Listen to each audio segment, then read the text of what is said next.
Ученые утверждают, что это такое некое падение, которое мы останавливаем периодически. Да? Вот почувствуйте, вот вы правда падаете или нет? Меня зовут Рустам, я режиссер театра. Вот. Сегодня был урок по пластике. Вы работали со скоростями? Да. Ну, кто-то работал, кто-то нет. В любом случае, у всех разная интерпретация.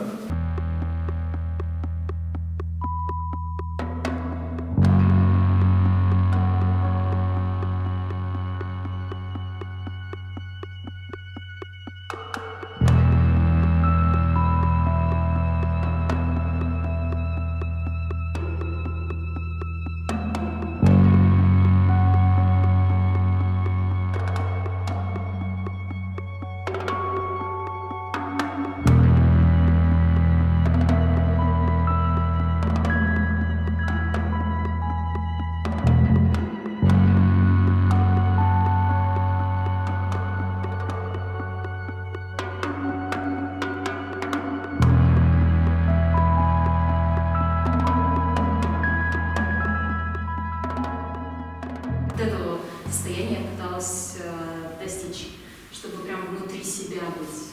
Вот как-то, в принципе, как будто бы время я чувствовала. Есть у нас там некие эталоны, это там система Станиславского, и некие такие там, требования к актеру, базовые. То есть от них все равно никуда не уйти, это как бы зовется школой. Я сейчас рассказываю, и вы сравниваете со своими ощущениями. Когда я вам тыкаю пальцем, у вас поступает сигнал, вам нужно подвигать только этой частью тела. Да? Как, наверное, многие заметили, не так это просто казалось. Но когда я тыкаю вас иголкой, что происходит? Особенно вот те, кому было больно. Она быстро, она реагирует. Да, что происходит с телом? Рефлекс. Да. Это вот как бы это как раз таки вот, какая-то некая экстремальная ситуация.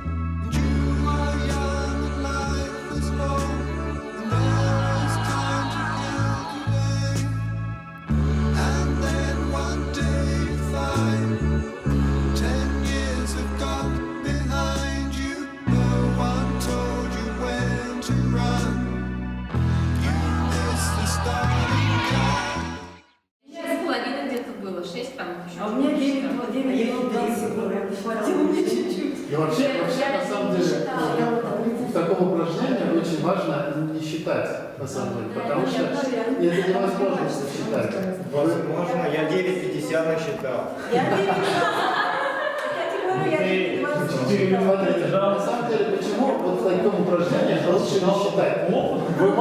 Можно развить себе навык и реально просчитать эти 10 минут, но вы столько времени потратите впустую. Мне так удобнее просто по секундам читать, и каждую секунду какой-то... Нет, на самом деле удобнее развивать именно ощущения свои, потому что ощущения, они не уйдут от тебя, а вот с счета можно сбиться. Вот. Грубо говоря, в какой-нибудь сцене вы там бегаете, ты будешь считать раз, два, три, тебя кто-нибудь столкнется, и ты уже сбилась.